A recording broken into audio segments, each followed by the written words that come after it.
I'm just going to share a personal story because it happened right here in this city. And if you haven't heard this story, I'm just going to remind some of you. It's a wonderful story. This was the Monday after my first Sunday with you. So we're talking a long time ago. I was brand new. I didn't even know where Walmart was in our city. Had no clue. And my office here at the church was just boxes all over the place.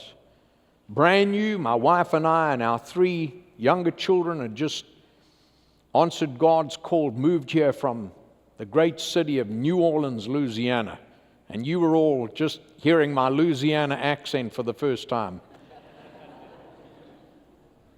And I walked into my office on Monday morning, and the next minute, one of the most dearest, precious men I've ever met walked into my office. His name is Bill Adams, and he is sitting right there. Well, Bill Adams walked into my office, negotiating all the boxes, just came to say hello, welcome, and he walked over, took me by the hand. He said, Dr. Wilton, in his wonderful southern accent, so glad you're here. And by the way, Pastor, would you pray with us for a certain gentleman? I said, well, you asking me to pray? A man of my caliber? For somebody, who is it? He said, well, his name is Papa Sam. I said, really? Well, tell me about this man. He said, well, if you open up the blind, the curtain of your office, and you look across down on St. John's, you'll see a little breakfast place down there called Papa Sam's. I said, yeah, I see that over there. He said, well, the man who owns that, he's affectionately known as Papa Sam. And he said, you know, he's someone well known, but he doesn't know Jesus. There's no relationship with Jesus. We've been praying for him for years and for years and for years that he would give his heart to Jesus. Now, I want to just tell you something, folks. I wish that I could tell you that this was natural me. But God taught me a lesson on the first day that I was privileged to be loved by you. I can't explain it to you, but I turned and I said to him, Brother Bill, really, you've been praying for him for how? He said, oh, years and years and years. I said, well, come on, let's go. Boy, we went marching out of my office all the way down the elevator, across the parking lot, up and down like this, down onto St. John. There was no Barnett Parks or nothing else was there. It was just bush and dense jungle and everything else back in those days. And I just went down there and just walked into this place. As we got to the door, Bill turned to me and he said, now, notwithstanding Sam is a fine man, he don't like preachers. I said, well, thank you very much. Thanks for telling me that, you know. This is like inviting me to have a personal conversation with a Rottweiler, you know.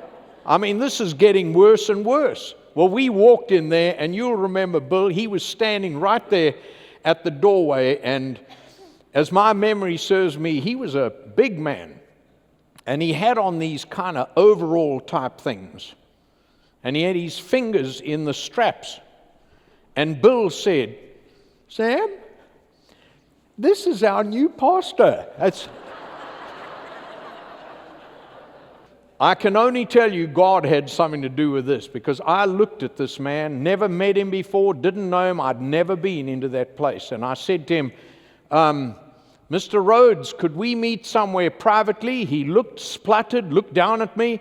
He said, sure, over here. I didn't do this. I can't explain it to you. It's like I just walked straight past him, went into his office. I sat in his chair and invited him to sit down. When he sat down, I turned to him. I didn't know what to say. What do you say? And I turned to him and I said to him, Sam, would you like to give your heart to Jesus?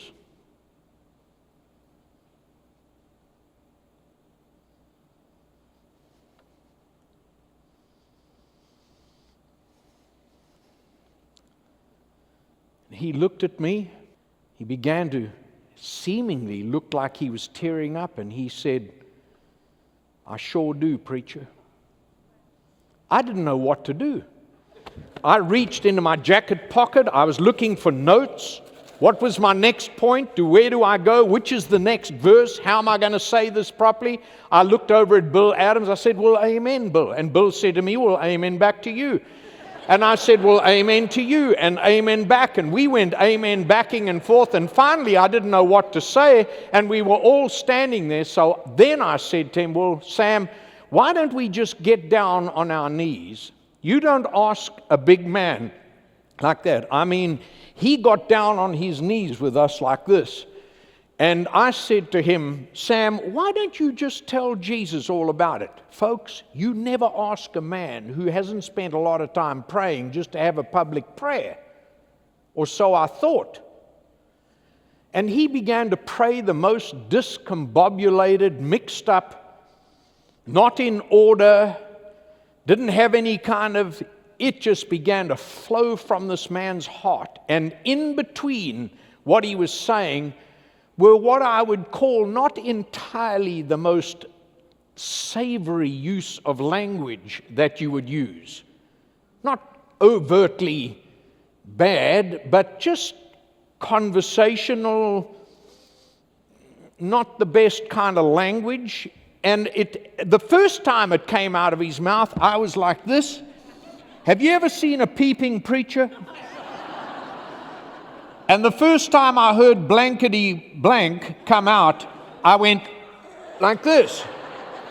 He would say something and then I would cover, because I was the pastor. Amen, amen, amen. Like God would forgive him right there on the spot. And you know what? That's exactly what God was doing.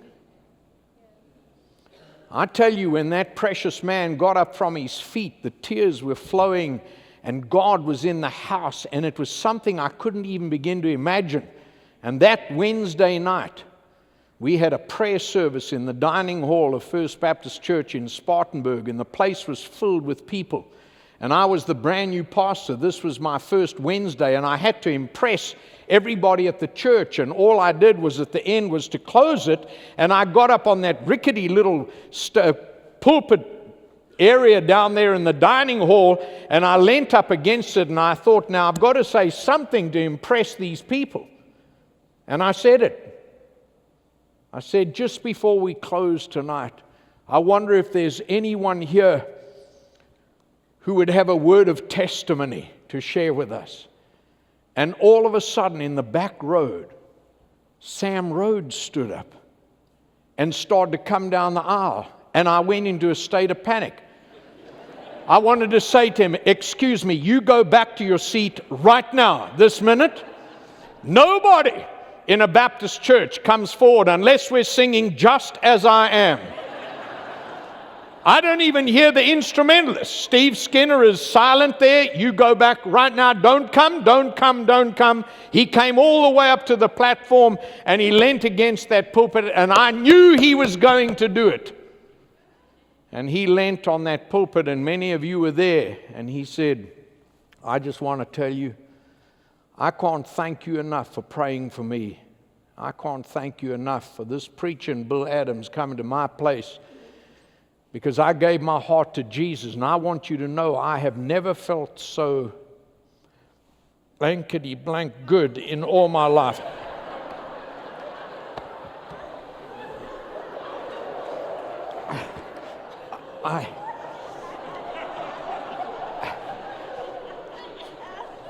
I came around and I said, "Bill Adams did it. Bill Adams did it." Well, it wasn't too long after that this beloved man lay on his deathbed. And just before he died, he said to Bill Adams, "Bill,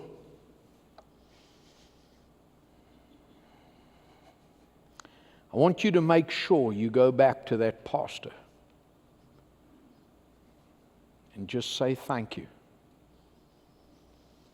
because this last stretch of my life since I gave my heart to Jesus have been the most wonderful of my entire life. He said, I want you to know something. Because I gave my heart to Jesus, I'm about to go to heaven. And he did.